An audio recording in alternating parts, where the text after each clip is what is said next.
The station wagon has been dead for decades, they say. Well, they are wrong, because 2 of the hottest cars on sale today are wagons, and a third is coming. Mercedes has just confirmed the return of the hot E-Class AMG wagon. This is not that. However, as a placeholder, we have a body style that's even more at risk of extinction than the wagon, the sedan. If you look at the sales numbers for the Mercedes S-Class and Porsche Panamera, they're on life support. So let's rev up our death rattles and see which of these non-SUVs can wheeze its way down the track for the record of the quickest sedan-y wagon you can buy.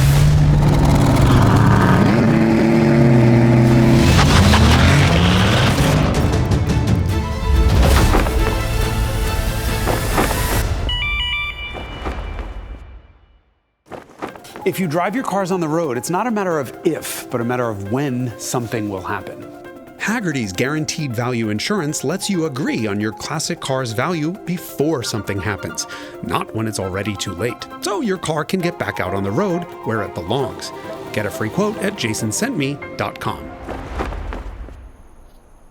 Every car in this episode has a V8. And these 3 supplement their twin turbochargers with performance-enhancing electric motors. Each of them makes enough power to stop the rotation of a small planet, which is a good thing because each of them weighs as much as a mid-sized planet. In fact, only one car here weighs in at under 2.5 tons. And for the first time in history, the lightweight has an Audi badge.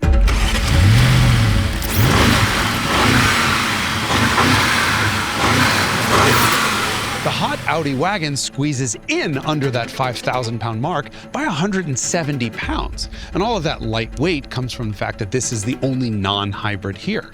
But in graduating from an RS6 to an RS6 Performance, it gains 2 bigger turbos for an extra 30 horsepower and 37 pound-feet of torque. The RS6 Performance also has forged wheels that save 11 pounds per corner, and its optional carbon ceramic brakes save 75 more in total. That's a huge amount of rotating mass. By now, you surely know that the BMW M5 is a triumph of power over outrageous mass. This thing weighs 5,430 pounds and then makes 717 horsepower, which, by the way, is the least of these 3 cars.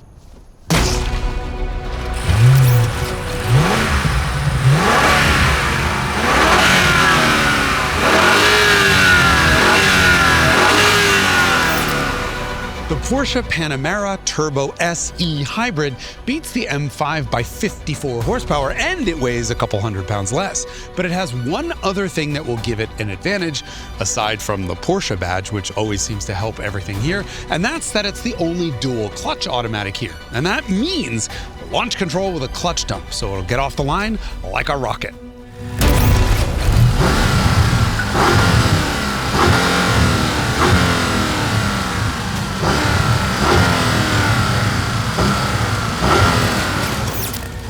The horsepower winner is, surprisingly, the sedate-looking Mercedes S-Class. It makes 791 horsepower and, get this, about 1.5 times the torque of the other cars. 1,055 pound-feet, says Mercedes, even though that's the effective torque since it's actually more than the peak numbers of the engine plus the electric motors.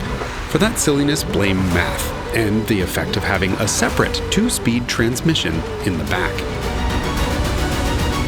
Don't forget, complexity is Mercedes' middle name. And so, as you might imagine, the S-Class is actually the heaviest car here. It's 400 pounds heavier than the M5. So, don't you think it's about time we all stop making fun of the M5 for being so heavy? No! Look, the S-Class has always been heavy, and it's always been fast, and it's always been isolated, which means speeding in it is easy, which is why you need a Valentine 1 radar locator to find the radar before it finds you. And now we race the German cars!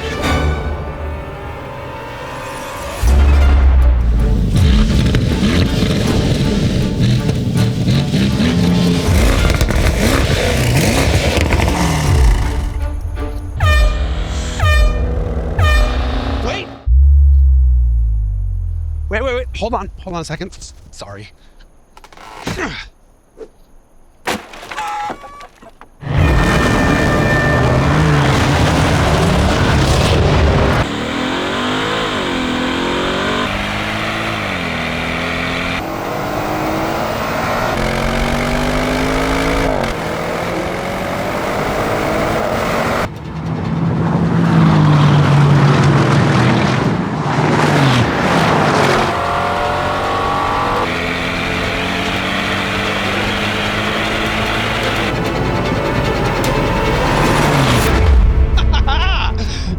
just a winner. No, we have a world record. At 10.5 seconds through the quarter mile, the Porsche Panamera Turbo S is the quickest accelerating internal combustion four-door car in the world. That was a picture-perfect performance by the Porsche Panamera. Let's watch it again. Here's how it happened. In launch control, the Panamera quietly builds boost and then performs a perfect clutch dump launch with the right amount of wheel spin. None. It sustains over a G of acceleration the whole way through first gear, and then its dual clutch shifts into second with no interruption in power. The thing hits 60 in 2.5 seconds, despite what feels like it's pulling power the whole way through second gear. Third comes with a little nudge, and from there it's just violent acceleration, with the whole car trying to catch up to that magical Porsche badge out on the hood. This was a staggering performance from the Panamera.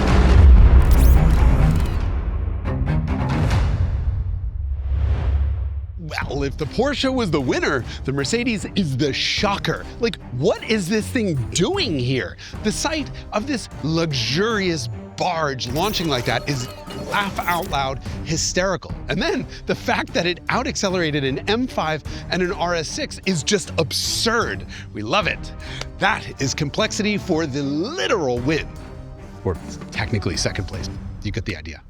The S-Class pulled off a 2.8 second 0 to 60. This is Lamborghini Aventador territory, even if it is 3/10 behind the Porsche. Mercedes conventional automatic has a multi-plate wet clutch pack in place of a torque converter, so it all starts with a clutch dump that's almost as violent as the Porsche's. The only shift you feel is the second transmission's shift from first to second at around 78 miles an hour, which takes an eternity and interrupts acceleration so violently, it genuinely feels like the engine just exploded. Yay for complexity. Try explaining that to your backseat passengers.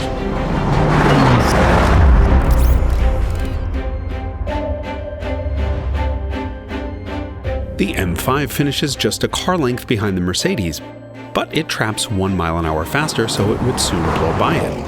At 11.1, it is, however, a half second behind the last generation M5 CS. That may be because this M5 is a little bit heavier. Okay, a lot heavier, like a scarcely believable 1,300 pounds heavier, but this is a wagon. And in my book, all wagons get bonus time, a head start to make them automatic winners of every single drag race. Boop! Making me uniquely unqualified to judge a drag race show. And yet, here we are. The M5 gets a fairly sedate launch. At 3.1 seconds, it's the slowest of the 3 to 60 miles an hour. It's also the only one to spin its rear tires off the line, which it does as the suspension hops and shudders. And the shifts are, by a big margin, the slowest of the bunch. It's fast, but it really feels like someone apparently screamed pencils down before this fast wagon was fully baked.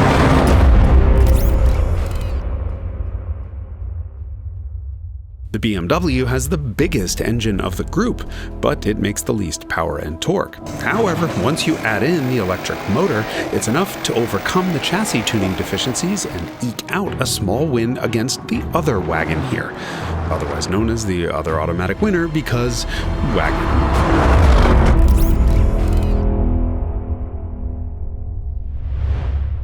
The Audi's V8 actually makes the most power of any of the engines here, but there are no electric motors to add to that 621 horsepower, so the final figure is just 621. The RS6's relatively lightweight only goes so far, and it winds up with a trap speed 5 miles an hour below the Mercedes and BMW, 9 miles an hour below the Porsche, while being easily the best looking of the bunch. So, more bonus points to the other wagon. And here's an interesting tidbit. If you don't plug in the BMW, the non-hybrid Audi gets 30% better fuel economy than the hybrid M5. So even more bonus points for keeping it simple. See, speed isn't everything. Unless you're judging a show on drag racing. The Mercedes, BMW, and Audi are each separated by just 1 car length. Porsche is 5 car lengths ahead, but for perspective here, these are big, comfortable luxury sedans and wagons that are in the supercar leagues.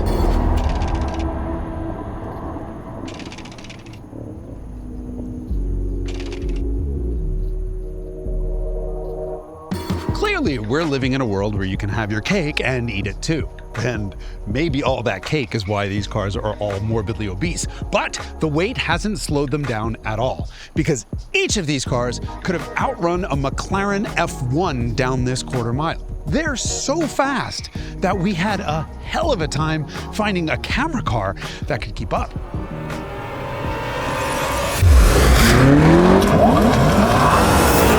I mean, SUVs, they're tall, they're slow, they're lumbering. Who needs them, right? Stay tuned.